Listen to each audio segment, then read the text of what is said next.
মন্দিরে যাও, পুজো দিয়ে আসো আর পার্কে ঘুরে আসো, আর পরের দিন মেলাতে যাব। মেন লাইনের ট্যাঙ্কি ফেটে গেছে, মানে কি বলবো।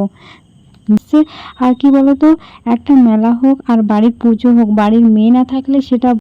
Good morning. তো তোমরা সবাই কেমন আছো? আশা করি তোমরা সবাই ভালো আছো। আমিও খুব ভালো আছি, জয় বাবা লোকনাথের কৃপায় সুস্থ আছি। আর দেখতে পাচ্ছ সারা দিন ধরে বৃষ্টি লেগেই আছে। ভাবছিলাম যে আজকে রথের একটু মেলাতে ঘুরতে যাব, তো যেভাবে বৃষ্টি চলতে শুরু করেছে, মানে রথের হয়তো মেলাগুলো যে বসেছে সেগুলো হয়তো উঠে যাবে, কারণ টানা এরকম মানে বৃষ্টি হতেই আছে 3-4 দিন ধরে। তো আজকের আমি ভাবলাম যে ভিডিওটা করি, তো কপালে যদি থাকে তো আজকে মেলা দেখা হবে। তো বিকেলে ওয়েদারটা একটু ঠান্ডা ঠান্ডা দিয়েছে, তাই হচ্ছে আমি তোমাদের দাদা ভাই আমার ছেলে মেয়েকে নিয়ে বেরিয়ে চলে এসেছি। আর জিলাপিগুলো দেখে লোভ লাগছে, যাওয়ার সময় নিয়ে যাব। আর বুঝতেই পারছি না মানে কোনটা দিয়ে শুরু করব, কোনটা দিয়ে শেষ করব। চারপাশটা এত সুন্দর লাগছে না কি বলবো। তো এইটা নিয়ে আমার 3বার হলো মেলায় আসা। ফার্স্ট আমি যে ব্লগটা ছেড়েছি সেটা হচ্ছে জগন্নাথকে যখন হচ্ছে রথে বসানো হয়, সেটা একটা ব্লগ। মাঝে আরেকটা যেদিন আমি এসেছিলাম, মাঝে আমার একটা ঘটনা ঘটে যায়। তোমরা অনেক শর্টগুলো দেখতে পাওনি, যেগুলো আমি ছাড়ি সেগুলো, বা ব্লগ ভিডিওগুলো, যেটা আমার আরেকটা চ্যানেল আছে সেটাতে আমি ব্লগগুলো ছাড়ি। আমার ছেলে কার্টুন দেখতে দেখতে আমার মোবাইলটা কি করেছে না, পুরো 1 বালতি ভরা জল ছিল বালতিতে, ফেলে দিয়েছে। তো যাই হোক, কোনো কারণে তো ঠিক করাই হলো, কিন্তু মোবাইলের স্ক্রিনে কেউ ফোন করলে সেটা আমি দেখতে পেতাম না। তো মোবাইলটা যখন দোকানে নিয়ে গেছিলো তোমাদের দাদাভাই, বলছিল যে পুরো 8 দিন কেন হচ্ছে মোবাইলটা এখানে জমা রাখতে হবে, কারণ হচ্ছে এর ডিসপ্লে পুরো খারাপ হয়ে গেছে, নতুন ডিসপ্লে লাগাতে হবে। যাই হোক, নতুন ডিসপ্লে লাগিয়ে তারপরে আবার আমি আজকে যে রথে এসেছি সেটা তোমাদের দেখাচ্ছি ভিডিওটাতে। তো যাই হোক, দেখো জগন্নাথ ঠাকুরকে কী সুন্দর দেখতে লাগছে। আর জগন্নাথ ঠাকুর আজকের আছে, কালকে উল্টো রথ, কালকে হচ্ছে চলে যাবে। ব্লগটা অনেক দিন হয়ে গেছে আমি ছাড়তে পারিনি, কারণ হচ্ছে আমার ননদ আরও এসেছিলো, তো অনেক চাপে ছিলাম। আর বাড়িতে কেউ গেস্ট আসলে বুঝতেই পারছো কীরকম চাপ থাকে, তো তার জন্য আমি ছাড়তেই পারিনি। আজ একটু সময় হলো, তাই হচ্ছে তোমাদের ব্লগটা আমি দিচ্ছি। প্লিজ তোমরা হচ্ছে দেখো, আশা করি তোমাদের ব্লগটা খুবই ভালো লাগবে। আর দেখো, আমার ছেলে মেয়েদের খিদেও লেগে গেছে, আর আমার মেয়ে বলছে আমি আইসক্রিম খাবো। আমার ছেলে তো শ্বাসকষ্ট আছে, ওকে তো দিলাম না, আমি আর আমার মেয়ে আইসক্রিম খেলাম। আর তোমার দাদাভাই কিছুই খেলো না, বলছে আমি ঠিক খেয়ে নেবো, তুমি ওকে নিয়ে আলাদাভাবে দাঁড়িয়ে থাকবে, আমি এসে খেয়ে নেবো। তো তোমার দাদাভাই ওকে নিয়ে হাত ধরে চলছিলো, তো তাই কিছু নিল না। তো দেখতেই পাচ্ছ বাড়ি চলে এসেছি আজকে। আর হচ্ছে আসার সময় তোমাদের দাদাভাই কি বলতে বেশি রেস্টুরেন্টে খেতে দেয় না, কারণ তেলগুলো অনেক দিন হয়ে যায়। তো মেলা তো আজকে অনেক দিন বসেছে, আরও এখনও আমাদের এখানে হচ্ছে মেলা থাকে পুরো 15 দিন 16 দিন কেন হয়ে যায়, আরও ভাঙা মেলা থাকে 2-3 দিন ধরে।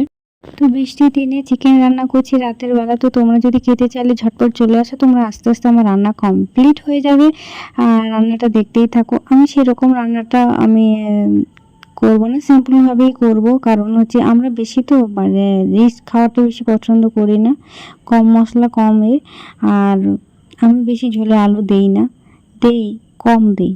তো আমার রান্না কমপ্লিট হয়ে গেছে, তাড়াতাড়ি চলে আসো, ঝটপট করে খাওয়ার হয়ে যাবে। তো তাড়াতাড়ি না আসলে খাবে কি করে। তো সকালে যখন দেখি না আমার বাড়িতে পুরো গেস্ট ভর্তি হয়ে গেছে, আমার বড় ননদ চলে এসছে, ভাগনা চলে এসছে। তো ওরা হচ্ছে মেলা দেখতে আসবে, অনেক দিন মানে ধরছিল যে মা আসবে আসবে। তো আমার ভাগ্নিটা কিছু প্রজেক্ট ছিল তাই আসতে পারেনি, তো কমপ্লিট হয়ে গেছে তাই চলে এসছে। আর কি বলতো, একটা মেলা হোক আর বাড়ির পুজো হোক, বাড়ির মেয়ে না থাকলে সেটা ভালো মানায় না। তো ওদেরকে অনেকবার ডাকার পর এসে, যেহেতু আমার ভাগ্নিটা মাধ্যমিক দেবে, তো ওর একটু টেনশন আছে, চাপে আছে, প্রজেক্ট এটা ওটা তো স্কুলে থাকেই, মানে মাসে 2-3টে করে, তো ওইগুলোর জন্য আসতে পারছিল না। তো ওদেরকে নিয়ে বিকেলে মেলা না গিয়ে পার্কে চলে আসলাম, কারণ কালকে মেলাতে গিয়েছিলাম, তোমার দাদা বলছে যে আর একটা দিন স্টে করে যাও, ওরা গাড়ি জার্নি করে এসছে। তো মেলাতে আজকে যাওয়ার দরকার নেই, যাও পাশের মন্দিরে যাও, পুজো দিয়ে আসো আর পার্কে ঘুরে আসো, আর পরের দিন মেলাতে যাব। তো আমি আমার ননদকে নিয়ে পার্কে চলে এসেছি, মন্দিরে ঠাকুর দেখা হয়ে গেছে। তো ওরা এখন খুব খুশি।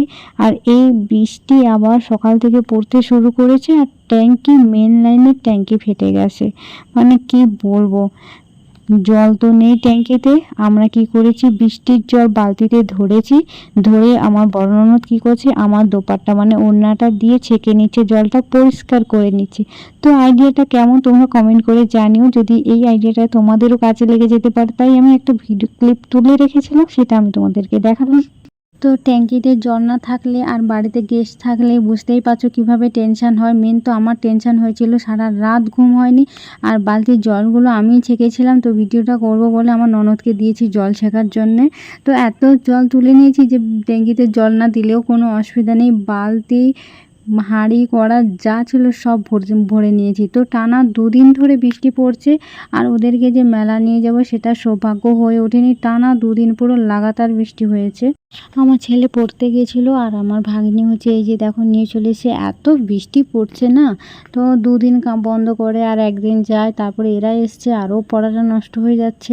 বাচ্চা তো, এরা তো আর বোঝে না। তো ওরা হচ্ছে কেউ আসলে একদম পড়া বই একদম উপর তাকে উঠে যায়।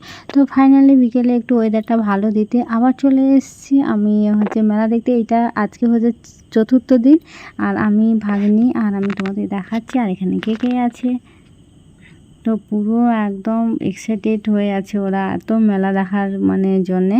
তো এখানে হচ্ছে প্রতি বছর মেলা হয়, তো ওরা জানে।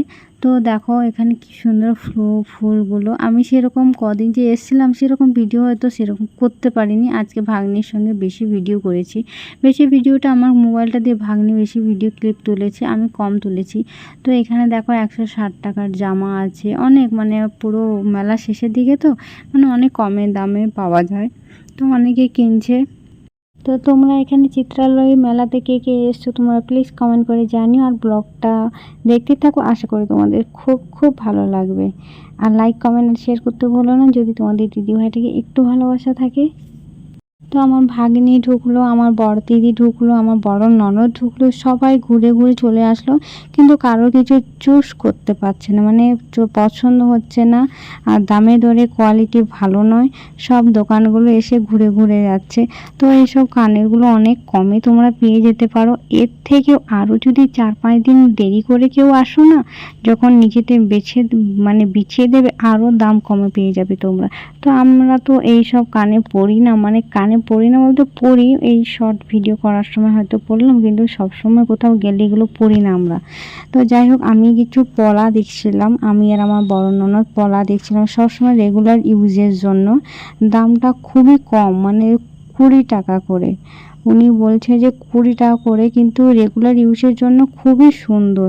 তো এখানে দেখতে পাচ্ছ মাটির অনেক রকমের কি সুন্দর বানানো আছে, তোমরা নিতেই পারো। কিন্তু এখানে প্রচুর দাম, মাটির জিনিসে অনেক দাম করছে, মানে এত দাম হওয়ারও কথা নয়। মানে কিছু কিছু জায়গায় দাম কম, কিছু কিছু জায়গায় দাম বেশি, এখনও কমছে না। যখন তোমার ভাঙা মেলাটা হয়ে যাবে তখন আরও দামটা কমে যাবে। তো এই যে আমার ননদ দেখতেই পাচ্ছ, আমার ননদ আছে, আমার ভাগ্নি আছে, আমার যা আছে, বড় যা আছে, আমার ভাসুরের স্ত্রী, তো সবাই একসঙ্গে এসছি। এখানে জুতোগুলো দেখতে কেমন কমেন্ট করে জানিও, কারণ সামনে যাচ্ছিলাম তো জুতোর দোকান দেখতে পেলাম, তাই একটা ভিডিও ক্লিপ করে নিলাম। তো আমার বেশি সবথেকে ভালো লাগছে যেখানে ফ্লাওয়ারগুলো, প্লাস্টিকের ফ্লাওয়ারগুলো আছে না, আমার এত সুন্দর লাগছে, আমি ওইখানে বেশিরভাগ দাঁড়িয়েই করি। তো আমি চলে আসলাম নেল পালিশের দোকানে, আর আমার ভাগ্নি দুটো নেল পালিশ নিল, একটা হচ্ছে লিপস্টিক নিল, একটা হচ্ছে আইলাইনার নিল। আর আমার মেয়ে শুধু একটা লিপ গার্ড নিয়েছে, আর কিছু নেয়নি, কারণ এখানে নিচ্ছে না, কারণ কোয়ালিটি হয়তো ভালো বা খারাপ হতে পারে। তো যাই হোক, তার পরের দিন হচ্ছে আমি চলে এসেছি আমার ননদকে নিয়ে শিব মন্দিরে। ভিডিওটা এই পর্যন্ত, টাটা বাই বাই, সবাই ভালো থাকবেন।